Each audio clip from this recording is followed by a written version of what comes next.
Dice así: colaboradores de Dios, dice este subtítulo.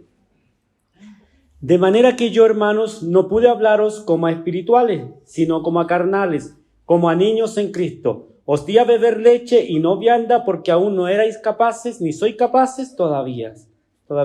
Porque aún sois carnales, pues habiendo entre vosotros celos, contienda y disensiones, ¿no sois carnales si andáis como hombres? Porque diciendo el uno, yo ciertamente soy de Pablo, y el otro, yo soy de Apolos, ¿no sois carnales?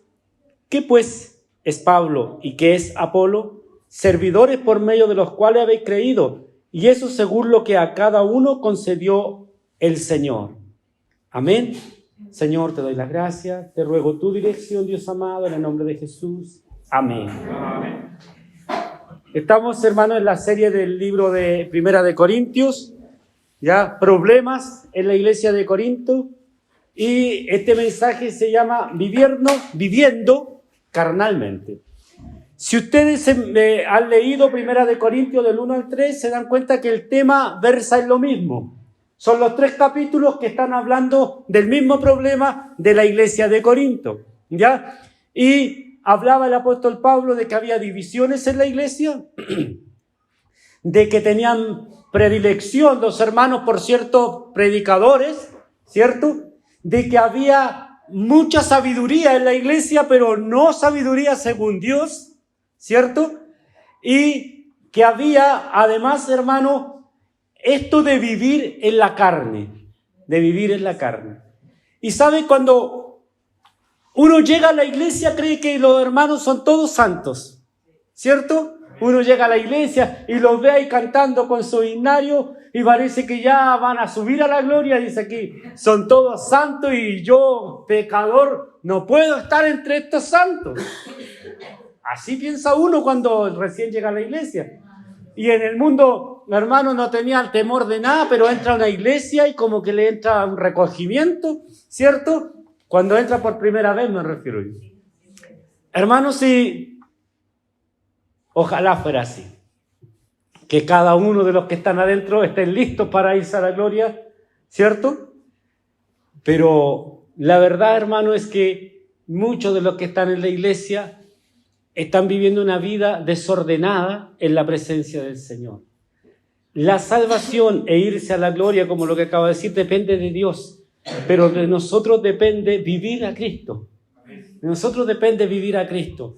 Y esta iglesia estaba viviendo, pero no a Cristo, estaba viviendo carnal. Y el apóstol les dice, ustedes son carnales. No les puedo hablar como a gente madura que puede comer todo tipo de alimento. Tengo que hablarles como a carnales, como a inmaduros, como a niños. ¿Cierto? Porque ustedes no han alcanzado la madurez. Y el apóstol Pablo, cuando se refiere a carnales, se refiere a inmadurez espiritual. Cuando habla de la carne, a veces se refiere a este cuerpo, vivir en la carne, vivir en este cuerpo y darle todo lo que este cuerpo quiere. Hermano en el Señor, pero les está diciendo aquí, de manera que yo, hermano, no puedo hablaros como a espirituales, sino como a inmaduros en Cristo. Y hermanos, qué triste hablarle a un pueblo, a un grupo de hermanos que debiendo ser maduros, son inmaduros. Y cuando hay una iglesia inmadura, se siente por toda la iglesia. Por eso que Pablo dice, no les puedo hablar como espirituales, porque no lo soportarían. Porque la palabra de Dios es muy dura, porque la palabra de Dios, hermano, entra y penetra hasta partir el alma, ¿cierto? Y si yo les hablo como debiera hablarle, ustedes no lo van a soportar, porque es como darle un plato de poroto a un bebé, ¿cierto? Ustedes son carnales. Carnales suena feo, ¿cierto? Pero les está hablando de inmadurez.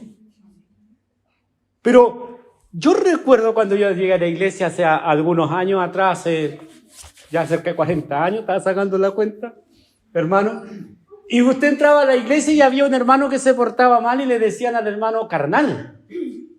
Este es carnal o este es carnicero. Así le decían al hermano. Y yo no entendía que era carnicero, pues, hermano, después lo entendí. Que le decían carnicero a los que andaban en inmoralidades sexuales dentro de la iglesia. Este es carnicero. Suena feo, por favor. Suena muy fea esa expresión. El apóstol Pablo no se está refiriendo a eso, pero algo de eso hay. ¿Me entendieron? No se refiere a eso, pero algo de eso hay. Esta iglesia, hermano, no tenía comunión. La hermana Emilia acaba de decir que en Polonia los hermanos que no tenían compartieron con los que no tenían. La iglesia de Corinto, los que tenían no compartían con los que no tenían. Cada uno comía lo que tenía y no le daba a su hermano. ¿Han visto iglesias así? Ahora vamos a tener una convivencia, ¿cierto? Entonces los que tienen que convidarle a los que vean que no tienen. ¿O no? Hermanos, yo fui a dos bautismos donde me bautizaron porque yo no me bauticé, me bautizaron. Me llevó mi madre, me agarró el pastor y me bautizaron, ¿cierto? Y ahí hicieron una comida después del bautismo. Hermanos, y algunos hermanos llevaban buena comida, carne, pollo, de todo, y otros no llevaban nada. Y cada uno se ponía, hermano, en un lado y comía y no se preocupaban del que no tenía. Y a mí eso me llamó poderosamente la atención, porque yo venía del mundo y, ¿sabe? En mi casa éramos muy pobres, pero había una olla gigante y se le echaba harta agua y alcanzaba para todos. Hermano, y ahí dentro de la iglesia, gente bendecida no compartía con los que no tenían. No es una iglesia de Dios esta. Este era uno de los problemas. No había comunión en la iglesia. Cada uno vivía su propia vida. Cada uno escogía su propio predicador, cada uno escogía su propio evangelio, cada uno escogía hacer lo que quería, hermano, en una iglesia donde debía haber unidad. ¿Sabe qué dicen los historiadores bíblicos? Dicen que en la iglesia de Corinto había entre 170 a 190 hermanos. No sé cómo llegaron a ese número, ¿ya? Pero lo leí en varios libros y decía lo mismo, 170 a 190 hermanos que habían ahí. Yo la verdad que creo que eran más. Porque estamos hablando de una ciudad, no hablamos de una congregación, hablamos de una ciudad. Yo creo que eran más, pero supóngase que eran 200 hermanos. Y 200 hermanos que se juntaban debajo de un techo, pero no se unían para el Señor. Amén. Que podrían ojalá hacer filas, columnas ahí, este de Apolo, este de Pedro, este de Pablo y este de Cristo. Entonces, había un grave problema, hermano, en el Señor. Vivir carnalmente es no vivir a Cristo. Es no vivir a Cristo. Es venir a cantar aquí, y es venir a orar acá, y es ser cristiano aquí. Pero aquí, hermano, tenemos que ser solemnes en el culto. ¿Me entienden? Tenemos que ser solemnes en el culto, tener reverencia a Dios. Pero cuando yo me voy a mi casa y cuando voy a hacer las actividades diarias, tengo que mostrar a Cristo. Pero esta gente no lo mostraba. Porque hacían lo mismo que hacían los corintios no convertidos. ¿Me entiendes? Y no había distinción afuera y la gente de afuera no reconocía a los cristianos de los cristianos. ¿Me entiendes? A los cristianos del mundo. El mundo era igual. Hacían sus comidas, se emborrachaban y hacían todo lo que querían. El hermano Eleazar siempre ora por esta fecha, como la oración que hizo mi hermano Mate al principio, del que no caiga en alcohol y todo esto en estas fechas, ¿cierto? Pero es que no debiera caer nunca. No debiera haber una fecha peligrosa para el cristiano genuino. ¿Me entiendes? Se tiene que cuidar todos los días. Se tiene que cuidar todos los días, tiene que vivir a Cristo todos los días, tiene que estar buscando del Señor todos los días. No debiera haber una fecha peligrosa. Yo recuerdo cuando yo llegué al Evangelio, hermano, muchos de los hermanos de la iglesia tomaban. ¿Ya? Muchos tomaban. Y yo entendí que era normal porque si mis hermanos mayores tomaban, ¿qué quedaba para mí, por hermano? ¿cierto? Así que también tomaba. Hasta que el Señor me habló. Y el Señor me habló por su palabra, no del pastor, no de los hermanos. Ellos siguen en su vida, hermanos. Pero entendí que eso no era de Dios, que no lo quiere Dios. Entonces, si usted, por ser hoy las fiestas patrias, se va a una fonda, va y la toma porque usted tiene libertad en Cristo, ¿cierto? Y usted tiene una conciencia amplia y sabe que Dios lo hizo libre y fue, bailó, tomó, le pegaron, pegó, ¿cierto? Hizo todo lo que hace el mundo, ¿cierto? Todo lo que hace el mundo y mañana está todo machucado y se siente mal, pero llega al culto el día martes como que aquí no ha pasado nada.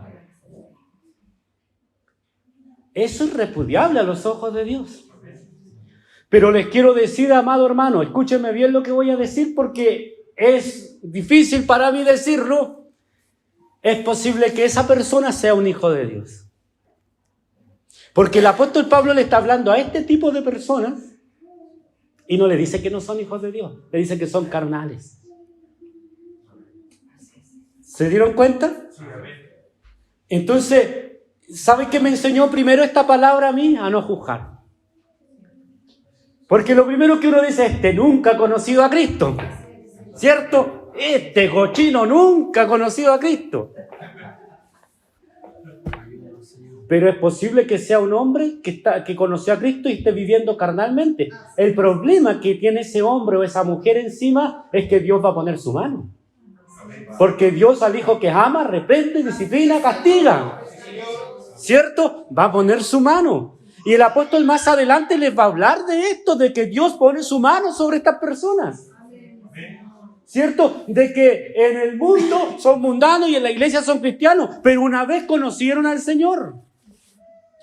Le preguntaban a Sujel Michelén, hermano, le decían, ¿cómo sabemos si un hombre o una mujer es cristiano y cómo sabemos que no, que se van al mundo y después nunca más vuelven? ¿Eran salvos? Porque usted sabe que la doctrina de la gracia, hermano, nos enseña de que el hombre que es salvo en Cristo jamás perderá su salvación, ¿cierto? Y si alguien estuvo 5 años en el Evangelio, pero estuvo el resto de su vida afuera haciendo todo, ¿es salvo? ¿Qué me dicen ustedes? La respuesta es no, no es salvo. Porque Dios no permitirá que lo suyo se pierda. Aunque se vaya para allá, Dios va a extender su mano y lo va a traer. Porque es de Él. Amén, es de Él. No se manda solo el que es hijo de Dios. Aunque quiera irse para donde quiera irse, Dios extenderá su mano y lo traerá. Aunque con dolor. Porque es su hijo. El Señor les bendiga. Me están siguiendo, ¿cierto? Pero aquel que se fue al mundo y nunca más volvió, a él se aplica la palabra o a ella. Estaban con nosotros, salieron de nosotros, pero no eran de nosotros. El Señor les bendiga. Entonces es difícil, hermano. No podemos vivir en la carne. No podemos ser inmaduros espirituales, debemos ser hijos espirituales del Señor. ¿Cierto? No podemos estar compartiendo las cosas que comparte el mundo. No podemos estar haciendo lo mismo que hace el mundo. Hermanos, si fuera por eso, en el pasaje donde nosotros vivimos con Anita, viviríamos, pero de samba y canuta, pues hermano, este fin de semana, ¿cierto? Podríamos estar en el culto hoy día y más rato, si quieren, nos van a visitar más rato en la tarde. ¿Me entiendes? Así son los vecinos, pero ellos no tienen a Cristo. Ellos no tienen a Cristo. ¿Y sabe lo que dirían ellos? Si nosotros bailamos con ellos, ay, ustedes que son buena onda, ustedes sí. Pero a la hora de pedirle la oración a alguien, no nos van a pedir a nosotros. ¿Se dieron cuenta? Van a ir a buscar a otro más consagrado. Oye, pero pidámosle al vecino que estuvo bailando con nosotros, el evangélico. No, pues no viste lo que hizo. Yo conozco una señora que es cristiana por allá y no se mete con nadie. Va donde ella. Gente del mundo piensa así. ¿Me entiendes? Entonces, nosotros tenemos, hermano, que vivir a Cristo. No ser amargados. No confunda. No confunda. ¿Me entiende? ¿Por qué? Porque ser amargado es vivir enojado y salir y pelear con los vecinos por lo que hacen y entrar, hermano, enojado a la casa y cerrar la puerta con llave y no meterse con nadie. No, hermano. Usted puede saludar a sus vecinos. Usted puede saludarlo. Puede hablar con ellos, pero no puede compartir lo que ellos hacen. ¿Me entiende? La camioneta ahí donde ustedes saben dónde queda la camioneta, muchas noches sirve de mesa y está llena de cerveza, está llena de vasos, ¿cierto? Entonces yo podría bajar todo lleno del celo del Señor, ¿cierto? Del tercer piso, que yo los veo y salgan de aquí, hijos del diablo. ¿Sí o no? Que esta camioneta me la dio el Señor y mire cómo me la tiene. No lo hago, pues, hermano. Me levanto en la mañana, cuando veo eso, le echo una manguería a la camioneta, la lavo y no hago nada. ¿Qué gano? Pero, pastor, si usted es hijo de Dios, tiene que defenderse. ¿Pero qué gano? Un par de combos, tal vez. ¿Cierto? Pero ante el Señor no voy a ganar nada. ¿Se dieron cuenta? ¿Y sabe yo qué es lo que yo hago cuando veo que la injusticia es mucha? Yo le oro al Señor. Y cuando puedo hablar con algún vecino, hablo con él. Cuando veo que un vecino está sano, sobrio y sano, ¿sí? Hablo con él o con él. El asunto, hermano, es que para la gloria de Dios nosotros somos respetados como hijos del Señor donde vivimos. ¿Me entienden? Pero no porque hacemos lo que el mundo hace, sino porque queremos vivir a Cristo. Y yo lo invito a ustedes a hacer lo mismo. Vivan a Cristo y van a ganarse el respeto del mundo. ¿Me entiende? Alguien dirá, pero es que el mundo no nos ama, no nos respeta. Es cierto, pero las personas, cuando necesiten de una ayuda de Dios, van a ir donde usted. Amén. Van a ir donde usted. ¿Aló? ¿Aquí vive alguien que es evangélico? ¿Sabe qué? Cuando nosotros nos llamó el Señor en mi casa, hace años atrás, yo llevaba como un año en el evangelio. Mi madre estaba recién yendo a la iglesia. ¿Ya? Y la conversión de ella fue notoria para todos los vecinos porque fue un cambio pero muy grande que el Señor hizo con ella. Y sabe que llega una noche como a las 9, 10, una señora, ¿aló? Sí, aquí viven unos evangélicos. Sí, le dijimos nosotros, por favor vayan a ungir a mi guagüita que está muy mal. Y fuimos. Y el Señor sanó a ese bebé esa noche. Hermanos, el bebé cuando llegamos estaba azul y se estaba muriendo. Y nosotros oramos y en la oración el niño respiró y quedó rosadito, bonito mientras orábamos. Para la gloria del Señor, eso fue hace muchos años atrás. Pero vivir a Cristo es apartarse del mundo, pero además es apartarse de las malas costumbres que tenemos como hombres de esta tierra. ¿Cierto? Por acá decía, no soy carnales y no andáis como hombres. Entonces alguien dirá, pero bueno, si soy hombre, tengo que andar como hombre. ¿Cierto? No, se refiere a no andar como anda la gente natural sin Dios. Si hay gente, hermano, que no tiene a Dios, pero es muy ordenada, no hace fiesta, no hace nada, pero no tiene a Dios. Pero ante Dios son gente que necesita el perdón, gente, hermano, que si Cristo viene, ellos no se van con Él. Porque la moralidad y las buenas conductas del mundo no salvan al ser humano. En cambio, al Cristo, hermano, el Señor me pide conducta. ¿Amén? El Señor le bendiga. Creo que se entiende el punto, ¿cierto? Amén. 6. Yo planté, Apolo regó, pero el crecimiento lo ha dado Dios. Así que ni el que planta es algo, ni el que riega, sino Dios que da el crecimiento. Y el que planta y el que riega son una misma cosa, aunque cada uno recibirá su recompensa conforme a su labor. Porque nosotros somos colaboradores de Dios y vosotros sois labranza de Dios, edificio de Dios. Aquí el apóstol Pablo vuelve a hablar de unidad. Yo planté, Apolo regó. ¿Pero qué dice? Dice, ni el que planta es algo, ni el que riega, sino Dios que da el crecimiento. Y el que planta y el que riega son una misma cosa. Es decir, todo el trabajo ministerial de la iglesia no se divide, dice el apóstol Pablo. Ustedes no debieran estar mirando a predicadores, ni que este predicador me gusta más, ni que este pastor me gusta más, ni que este hermano. Ustedes no debieran estar viendo así las cosas, porque ante Dios todos los que trabajamos somos una misma cosa. ¿Se dieron cuenta? Él no debiera ni siquiera haber dicho cosa. Somos una misma persona, una misma entidad, porque cosa es cualquier cosa, ¿cierto? ¿Por qué? Para que no le demos gloria a los que trabajan, sino a Dios que da el crecimiento. Yo planté, Apolo regó. Ahora le pregunto a usted, ¿alguno de nosotros puede hacer que la planta crezca? No, porque yo le puedo dar todos los cuidados y es posible que la planta aún así no crezca. Por eso dice, yo planté y Apolo regó, pero el crecimiento lo da el Señor. Entonces, ¿de qué me glorío yo? ¿Cuál es mi gloria? El mismo apóstol dice, ¿qué tienes que no hayas recibido? ¿Hay aquí algún hermano o hermana que tenga hermosos talentos que no los haya recibido de Dios?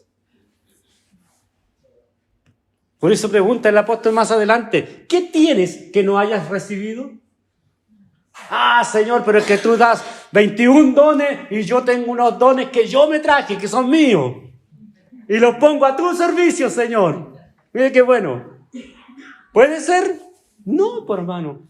Por eso que el apóstol aquí está hablando de que no debieran verlos a ellos como importantes. Si son siervos del Señor, servidores del Señor, como los campesinos. Uno riega, otro prepara el suelo, hermano, otro cuida la plantita, pero ningún campesino, así sean 100 trabajando, logran que la planta crezca. Esa es la labor de Dios. Esa es la labor de Dios. Y si hay una buena planta, el campesino no se lleva la gloria. ¿Sabe qué he escuchado yo decir a los campesinos cuando las plantas están bonitas y tienen una buena cosecha? Tuvimos un buen año. Porque saben que no depende de ellos. Depende de la lluvia, depende del sol y dependen de muchas otras cosas. Entonces, ¿me puedo gloriar yo de lo que hago para el Señor? ¿Pueden ustedes mirarme a mí como que soy el máximo dentro de otro? No, pues hermano, no es así y no debiera ser así y no debiéramos ver a nadie de esa forma. Porque todos trabajamos para el Señor. Eso no significa que el pastor y los que trabajan merecen respeto. ¿Me entiendes? No significa que debemos pasar por encima de ellos. Debemos respetarles. Debemos, hermano, estar dándole la honra que el Señor nos dio, pero no darle la gloria. ¿Escucharon la diferencia? Gloria al hombre jamás. La Escritura dice, no a nosotros, oh Jehová, sino a tu nombre la gloria. ¿Cierto? La palabra del Señor dice, al que honra, honra. Pero no idolatría, hermano, en el Señor. ¿Cierto? Yo nunca he permitido ni lo he enseñado y espero que llegar hasta la presencia del Señor, que hagan una fila aquí y me vengan a saludar antes que termine el servicio. No me gusta. ¿Me entiende? No me gusta, creo que es pleitesía. ¿Me entiende? Rendirle pleitesía a las personas. Pero eso no significa que usted se puede ir sin saludarme o entrar sin saludarme, porque eso es educación. ¿Se dieron cuenta? Eso es educación. Y somos educados y nos saludamos y nos echamos de menos. Pero hacer una fila para que venga, porque el pastor merece que usted los salude y el pastor parado ahí y usted haciendo fila. A mí no me gusta. Sé que hay pastores que yo conozco que lo hacen bien por ello, pero creo que no es lo correcto. Amén. Entonces, yo planté y Apolo lo regó, pero el crecimiento lo da el Señor. El que planta y el que riega son una misma cosa, aunque cada uno recibirá su recompensa conforme a su labor. Amén. Entonces, ¿usted trabaja en la obra del Señor? Sí. ¿Para qué trabaja? Ahora, hermano, ojo, que yo creo que venir al culto es un trabajo, pero mínimo. ¿Ya? Venir al culto es un trabajo, pero mínimo. Porque si alguien cree que venir al culto es servir a Dios, está equivocado. ¿Me entiendes? Servir a Dios no es venir al culto. Venir al culto es mostrar que yo sirvo a Dios, que es distinto. ¿Cierto? Y por lo tanto es lo mínimo que podemos hacer, venir al culto. Entonces, hermano, trabajar para el Señor es hacer todo lo que podamos. Mire, les voy a poner un ejemplo que es avergonzante para el pueblo de Dios. Los testigos de Jehová son una secta, ¿cierto? Sus doctrinas están totalmente fuera de la Biblia. ¿No es así? Pero están a las 6 de la mañana en la esquina predicando. ¿Por qué lo hacen? Porque si a ellos les tienen enseñado que si no predican una cantidad de horas no se van a salvar. Y ellos trabajan por su salvación, porque así les enseñaron. Nosotros tenemos que Cristo compró nuestra salvación. Así que estamos seguros, dormamos hasta las 12 del día, hagamos todo lo que queramos y no hagamos nada. Total, ya estamos listos. ¿Está bien? Tenemos una obligación, que es predicar. Eso es servir al Señor, predicar. Enseñar a otros, estar preocupado por otros. ¿Me entiende? Estar atentos, hermano, de la necesidad de otros. ¿Usted está atento de la necesidad de sus hermanos? ¿Usted está atento, está pendiente de quienes no están hoy? ¿Y por qué no llegaron hoy día? ¿Qué les pasó? ¿Me entiende? Orar por ellos, presentarlos al Señor, llamarlo. Hoy día tenemos celular, tenemos WhatsApp, tenemos un montón de cosas para comunicarnos. ¿Cierto? Si usted siente que alguien necesita una ayuda, llévesela. Y si no era cierto, compartan igual. ¿Por qué se va a sentir mal? Usted llevó una ayuda. Es que sabe que, mi hermanita, muchas gracias, pues nosotros estamos bien. Pero ¿y qué tiene? Yo le traigo esto como una bendición de Dios. Hermanos, trabajar es hacer lo que el Señor hizo. ¿Se dan cuenta? Hacer lo que el Señor hizo. Él predicaba harto, pero sanaba a los enfermos, multiplicaba los panes, ayudaba a los pobres, ¿cierto? Y se dedicaba a estar con las personas. Amén. Por último, dice, porque nosotros somos colaboradores de Dios, vosotros sois labranza de Dios, edificio de Dios. Conforme a la gracia de Dios que me ha sido dada, yo como perito arquitecto puse el fundamento y otro edifica encima. Pero cada uno mire cómo sobreedifica, porque nadie puede poner otro fundamento que el que está puesto, el cual es Jesucristo. Y si sobre este fundamento alguno edificare oro, plata, piedras preciosas, madera, heno o hojarasca, la obra de cada uno se hará manifiesta porque el día la declarará, pues por el fuego será revelada y la obra de cada uno cual sea, el fuego la probará. Si permaneciere la obra de alguno que sobreedificó, recibirá recompensa. Si la obra de alguno se quemare, él sufrirá pérdida. Si viere el mismo será salvo, aunque así como por fuego. ¿No sabéis que sois templos de Dios y que el Espíritu de Dios mora en vosotros? Si alguno destruyera el templo de Dios, Dios le destruirá a él, porque el templo de Dios, el cual sois vosotros, santo es. Hermanos, entonces, siga la lógica del mensaje. Carnalidad versus espiritualidad. Y carnalidad es construir con hojarasca, hablemos en términos nuestros hoy día, con cartón, con nylon. ¿Has visto esas casitas de la gente que vive en la calle? Que son muy precarias porque no tienen más, ¿cierto? Así es la edificación espiritual de una persona carnal en Cristo. ¿Se dieron cuenta? Por eso el ejemplo. Les estoy hablando de que son carnales, de que siguen a personas antes de seguir a Cristo. ¿Su construcción de qué es? De hojarasca. ¿O no?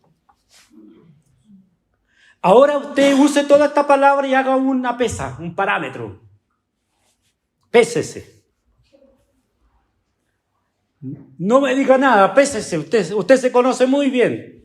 Y vea qué tan carnal es o qué tan espiritual es. Yo ya hice este ejercicio. Y en cuanto a eso, determine cuál es su material.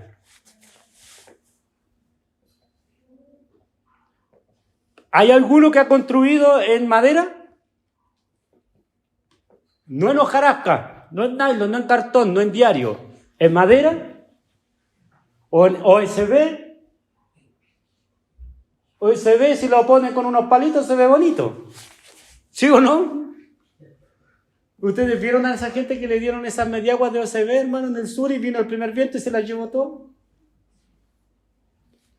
O placa carpintera, sigue siendo madera, pero ya es más firme. Entonces, medite, porque de esto es la palabra hoy día. Vivir carnalmente o vivir espiritualmente. El asunto, querido hermano, es que su obra va a ser probada.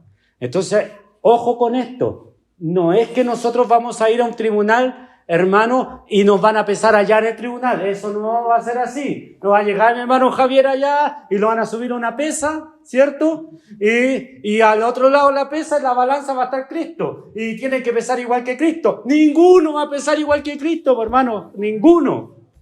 Por lo tanto, todos vamos a estar faltos si es que hubiera esa balanza. No es eso. Pero vamos a estar ante el tribunal de Cristo, ante el Bimá de Cristo, que es un tribunal tipo deportivo, hermano, que existía en la antigua Grecia, y ahí se le daba premio a los corredores, a los que luchaban, a todos los atletas. Se les daba premio. Y se le daba una corona de laureles a los vencedores. Una corona de laureles, para mí no tiene ningún valor, ni ornamental siquiera. Pero el que recibía la corona de laureles, era lo máximo que podía recibir. A eso se refiere la corona, ¿cierto? Entonces, hermano, en ese tribunal no se va a medir cuánto usted corrió, no se va a medir cuánto usted oró, no se va a medir cuánto usted llegó, hermano, más temprano a los cultos, no se va a medir eso, se va a medir en qué construyó. ¿Me entiendes? Y vamos a pararnos ahí. El Señor dice, ahí viene este hojarasca. Y la mirada de Cristo, que es fuego consumidor, quemará su obra. La sola mirada de Cristo quemará su obra. Y aquel que construyó espiritualmente tendrá una casa sólida. ¿Cierto? Y la mirada de Cristo no va a consumir esa obra. Y a otro habrá construido en oro, en diamante. Yo la verdad es que creo que solo los que están en la Biblia están dentro de ese rango. ¿Entiendes? No creo que haya fuera de ellos quien haya construido en oro o diamante. Gracias al Señor que la salvación está segura, hermano. Hermano, de verdad. Gracias al Señor, porque el fuego de Cristo lo consumirá todo. Pastor, pero ¿y si yo quiero empezar a construir más sólido? ¿Puedo? Claro, viva Cristo. Deje de ser carnal y viva Cristo. Pero toda su vida. Para que reciba recompensa. Ahora no trabaje por la recompensa, trabaje para Cristo. ¿Cierto? Si usted trabaja para la recompensa, tampoco obtendrá porque su fin es carnal. ¿Se dieron cuenta? Usted tiene que trabajar para Cristo. Por último, hermanos, esto del templo, versículos 17 y 16 y 17, nos los vamos a tocar porque más adelante, en el capítulo 6, se habla claramente del templo, ¿ya? Del cuerpo que es el templo. 18. Nadie se engaña a sí mismo. Si alguno entre vosotros se cree sabio en este siglo, hágase ignorante para que llegue a ser sabio. Porque la sabiduría de este mundo es insensatez para con Dios. Pues escrito está, Él prende a los sabios en la astucia de ellos. Y otra vez, el Señor conoce los pensamientos de los sabios que son vanos. Así que ninguno se gloríe en los hombres porque todo es vuestro. sea Pablo, sea Apolo, sea Cefa, sea el mundo, sea la vida, sea la muerte, sea lo presente, sea lo porvenir, todo es vuestro, y vosotros de Cristo, y Cristo de Dios. Amén. Y aquí termina estos 3 capítulos Pablo hablando de la carnalidad y de la sabiduría de este mundo. Los 3 capítulos hablan lo mismo: carnalidad, sabiduría de este mundo. La sabiduría de este mundo no es nada, hermano. ¿Cierto? ¿Sabes que yo puedo venir acá y puedo dar una conferencia, hermano? Y hoy día vamos a hablar de la teodicea. Y ustedes, hermano, el Señor los trajo para que sufra, porque así es Dios, es bueno hacerlos sufrir. ¿Cierto? Y hablar pura tontera, nadie entendió nada, pero yo me fui con el pecho inflado a la casa porque hablé tan bonito. ¿Cierto? La sabiduría de este mundo no es nada. Finalmente, todo es vuestro. Es decir, todo lo que hay es de ustedes. Úsenlo sabiamente. Úsenlo sabiamente. Ustedes son de Cristo. Y Cristo es de Dios. Qué buen final le da el apóstol Pablo a esto. ¿De qué te glorías? Si nada es tuyo. Si finalmente todo es de Dios. ¿Cierto? El Señor les bendiga. Esta es la palabra del Señor el día de hoy, mis hermanos. Y vamos a ponernos en pie.